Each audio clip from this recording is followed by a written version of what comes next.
Welcome to Card Corner. These are the cards. That's the corner. Today I got a couple of these historic autographs, famous Americans cards from Series 1 2021. I've opened up this set before, and I think we got 3 Helen Kellers overall. So let's see if we can't get anyone cool today.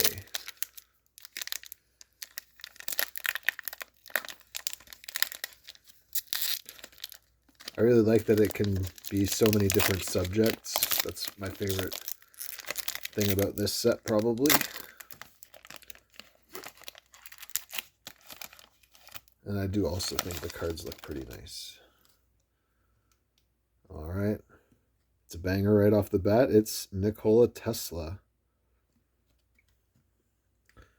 Tesla was born in 1856 in the Austrian Empire, but became a U.S. citizen in 1891.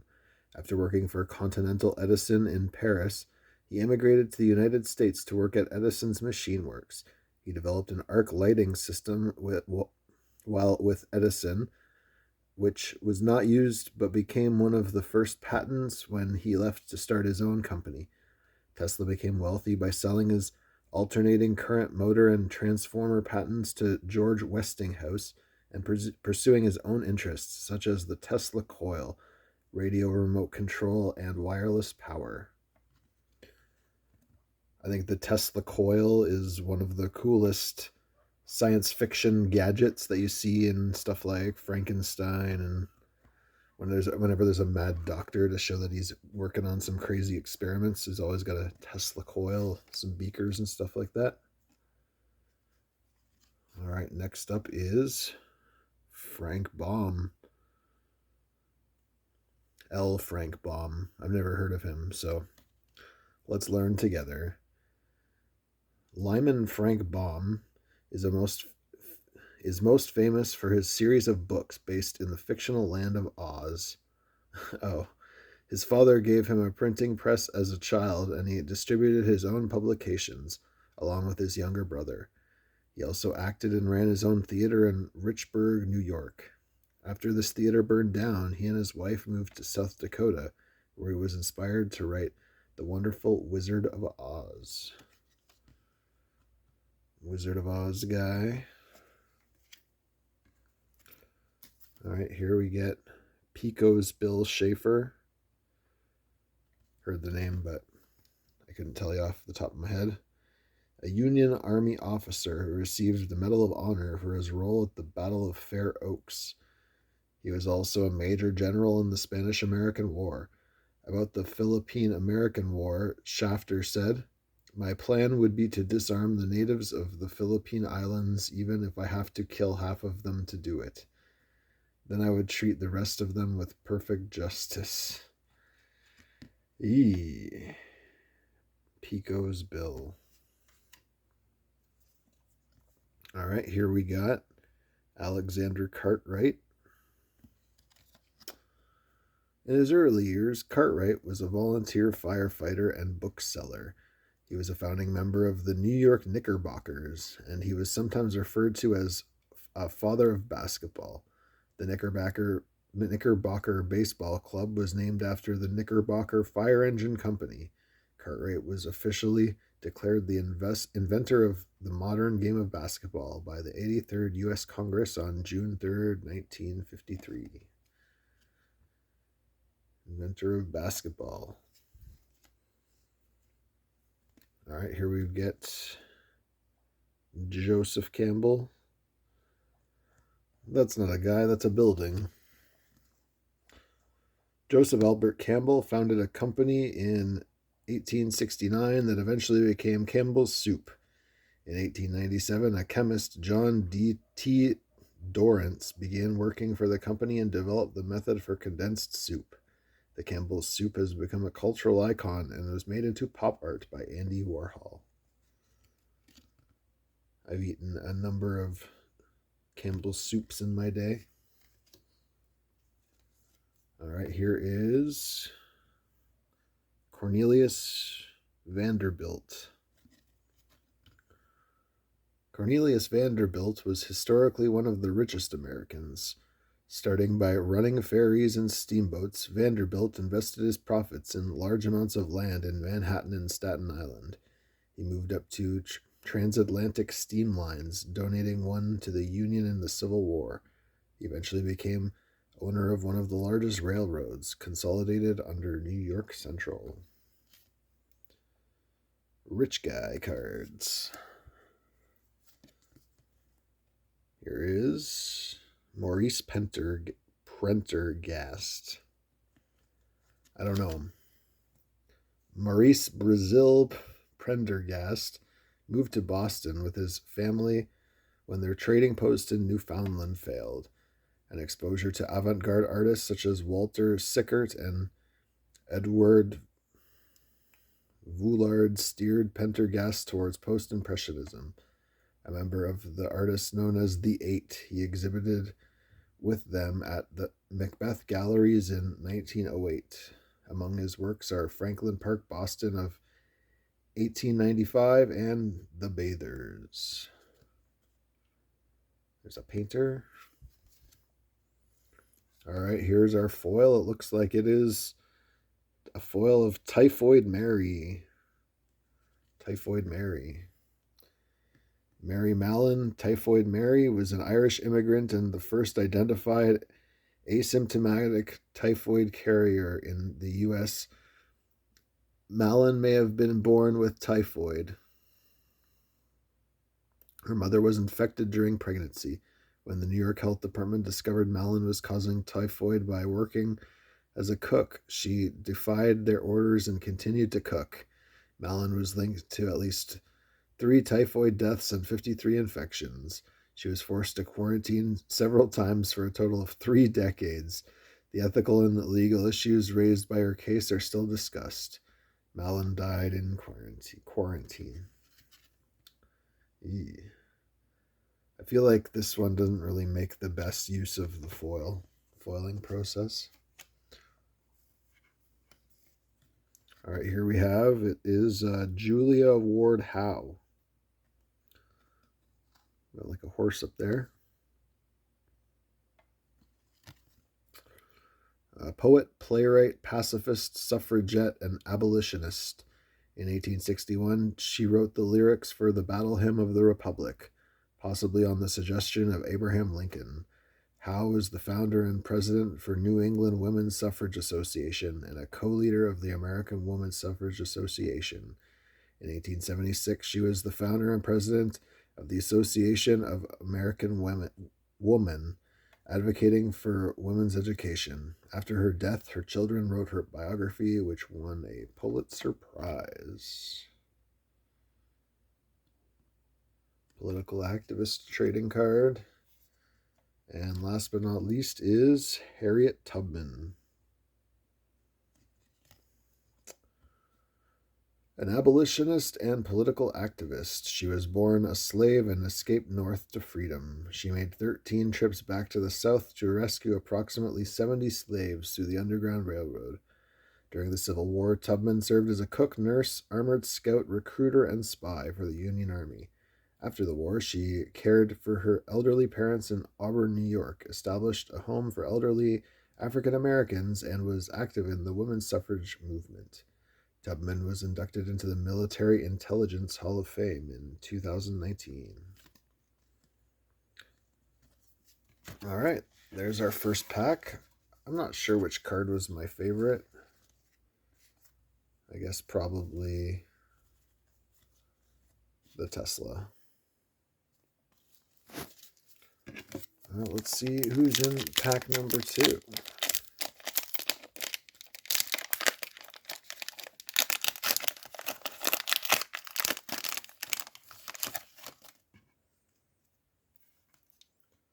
All right, first up, it's George S. Patton.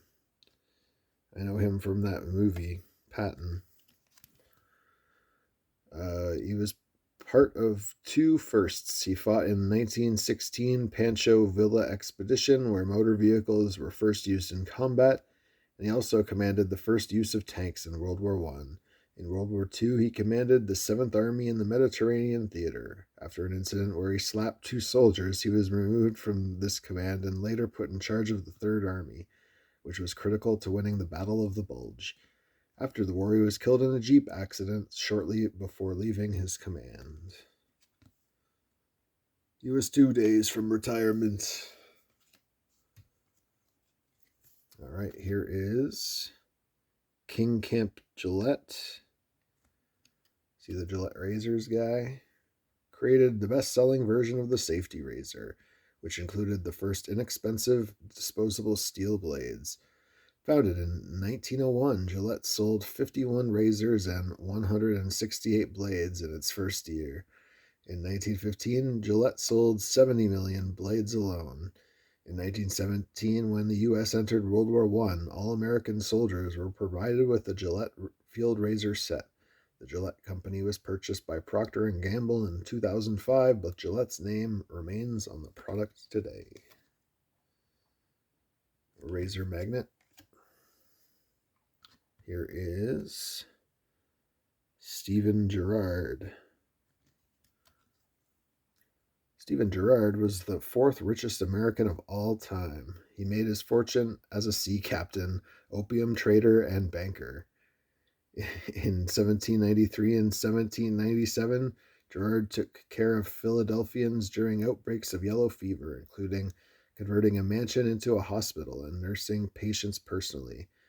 Gerrard saved the U.S. government financially during the War of 1812, underwriting up to 95% of the war loan issue.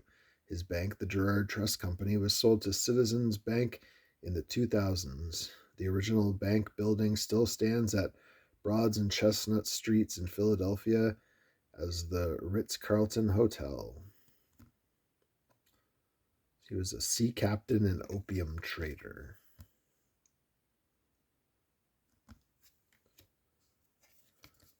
All right, here is Wyatt Earp.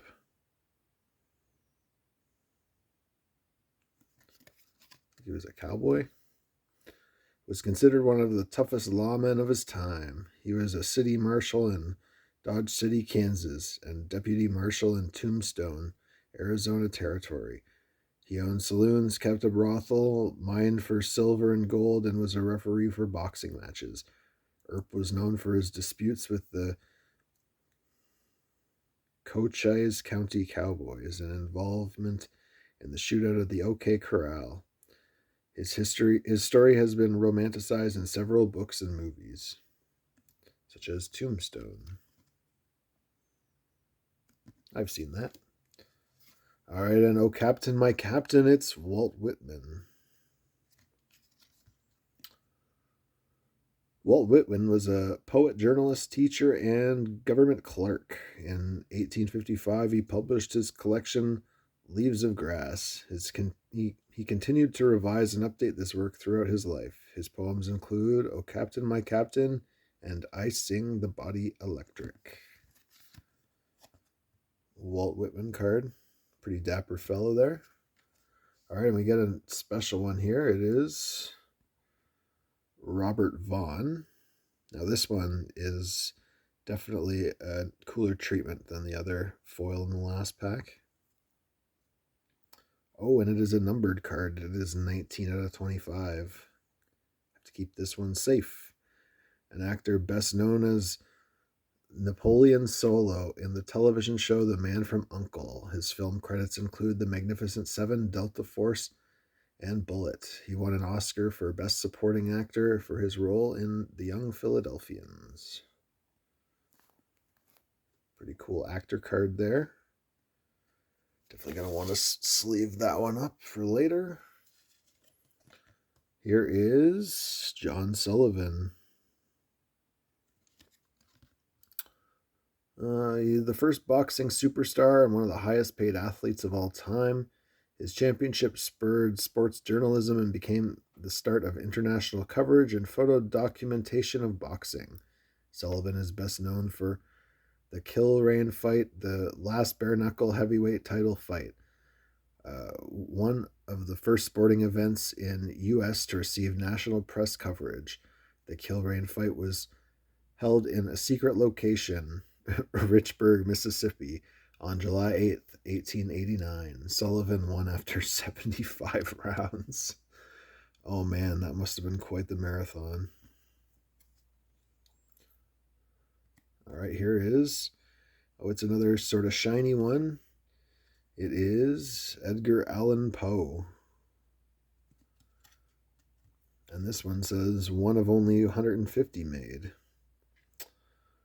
He was a writer and poet, famous for Gothic horror and detective stories and poetry with a dark edge. His most famous works include The Raven, The Telltale Heart, The Pit and the Pendulum, and The Fall of the House of Usher. Frequent themes in his work include death of a beautiful woman, premature burial, and mourning. Poe died young, a mysterious death, possibly from alcoholism or foul play. He was found delirious on the streets of Baltimore. A lot of these are ones that they've turned into movies. The Pit and the Pendulum and The Fall of the House of Usher. Those are a couple of old horror movies from back in the day. The classic Poe picture. All right, and here we've got another Harriet Tubman. If you want to trade for one of these Harriet Tubmans, the information on how to do that is on the About page of my YouTube channel. Check that out and we can do a trade. All right, we got one more. It is Emil Berliner. Got a phonograph there. I think that's probably relevant. He emigrated to the United States to work for Bell Telephone, becoming a naturalized citizen in 1881.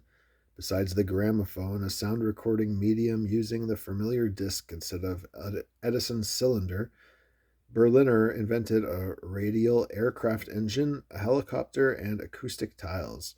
He advocated for improvement in public health and sanitation and established a scholarship for women studying the sciences. All right, inventor of the gramophone and some other things.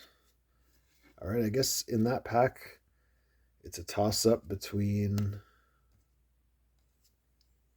this Robert Vaughn and this Edgar Allan Poe. Let me know which one you guys liked better in the comments. Like this video if you had a good time. Subscribe to the channel if you want to see more wacky card openings, such as historic autographs, famous Americans. I had a good time today. Hope you guys did too. Take it easy.